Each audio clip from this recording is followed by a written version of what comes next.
When you're filling up at the pump, do you know exactly where that tax per gallon of gas is going? What about when you go buy a new car battery for your vehicle or wiper blades? Do you know where the money that you're paying in taxes is going? Well, in some areas, they're looking to bring more clarity to taxpayers to show that these dollars are going to where they're intended. Bipartisan legislation in Michigan is looking to make it more clear that regardless where something is taxed, a big box store, a grocery store, or an auto supply store, that the taxes already imposed on transportation-related items actually goes to the state of Michigan's Comprehensive Transportation Fund. Now, other states have done similar types of things to clarify. In Illinois, in particular, they actually had a constitutional amendment saying all transportation-related funds collected by taxes go into a lockbox, and those funds can only be used for transportation-related issues. In Michigan, they're looking to clarify how these funds are paid and collected by the consumer and the retailer. Michigan Democratic State Representative Jason Morgan, he talked about how people buying vehicles, replacing worn-out tires, purchasing a battery or other various parts to keep their vehicle on the road, they do pay transportation-related taxes on those purposes. But Morgan, he said most people would reasonably assume those dollars are going to pay for transportation. He says that's not always the case. Under the current system, the vast majority of sales tax collected on many auto parts, fluids, and accessories is redirected to the general fund to support unrelated budget items. Only about 7% of those dollars ultimately make their way to the Comprehensive Transportation Fund to support transportation services. On top of that, there's a growing gap in how we capture these revenues. Decades ago, people bought their car batteries, tires, windshield wipers, and other auto parts at their local dealership or their neighborhood auto parts store. Today, millions of Michiganders buy those same exact items at big box retailers, warehouses, superstores, those types of places. When a family buys a set of tires at Costco or replaces their windshield wipers on a trip to Meijer, they're still making transportation-related purchases. Yet the sales tax generated from those purchases often does not flow to transportation in the same way. Those dollars right now, purchased outside of auto parts stores, do not go to transportation. They go to the general fund. House Bill 6079 is a practical, common-sense solution to solve this problem.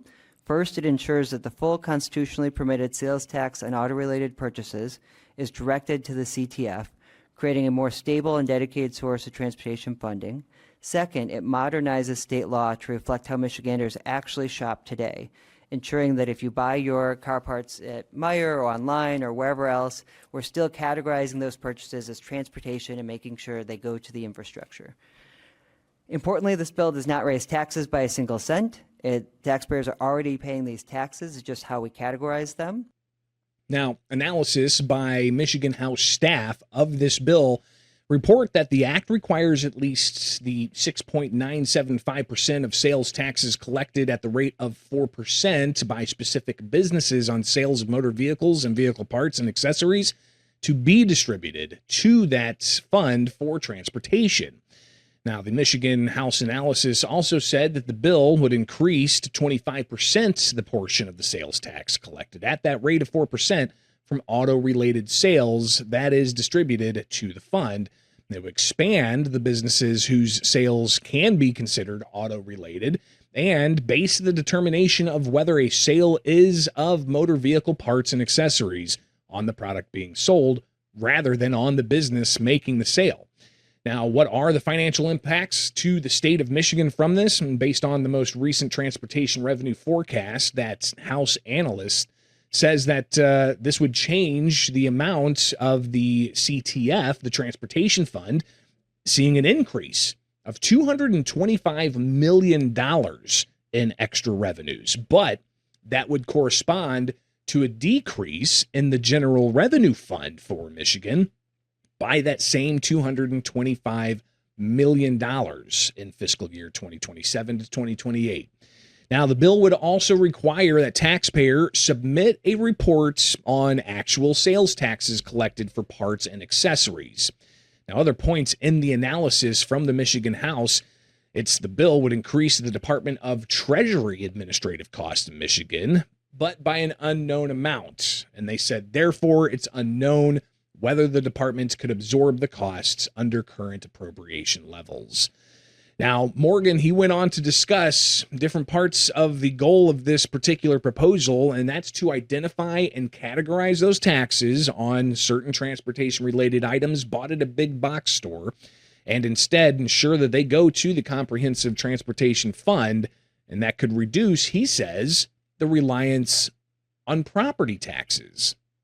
The Comprehensive Transportation Fund also supports rail and other infrastructure mechanisms under transportation as well. So we've been talking about local bus operating, but it's not just local buses that is part of the Comprehensive Transportation Fund. So you would see the benefit in a whole number of ways. And I would also add, I think you would also see a very positive impact at the local level from transit agencies right now that are needing to increase their millage rate because their costs are going up and their reimbursement from the state are not going up. My hope would be that you would see less demand on the local property tax base to fund transportation because the state would be doing more of our part to support those services throughout Michigan. Not such a proposal will indeed provide extra revenue from the state to local units of governments to help fund things like public transportation via bus. It'll be seen after this measure advances and actually gets implemented. We'll also see what the actual cost is, not just to the state to administer this type of change and reclassification, but what about the cost to small businesses and having to recalibrate just exactly how they transfer certain taxes to Michigan. But last week, the Michigan House Speaker, Matt Hall, a Republican, he said that the budget being presented by Democrat Governor Gretchen Whitmer is looking for more revenue than what Republicans are looking for. And he says this idea of lowering property taxes needs to happen. Now, I'll remind you, their document was, I heard, $19.5 billion. Our proposal on the high side is $5 billion. And you know, in a negotiation, you're probably not going to get everything you want, right? But I do want to see dramatic property tax cuts, ending the state property tax, ending the pop-up tax, getting rid of the real estate transfer tax, and this personal property tax. And then we want to force the utilities to lower their rates by $1 billion, which would wipe out the last 3 years of rate increases. We'll see what counter proposal comes from the administration. Final budget's due to Michigan's governor by July 1st, with the new fiscal year in Michigan set to start October 1st. You can follow more from the team at the Center Square by getting the newsletter at thecentersquare.com.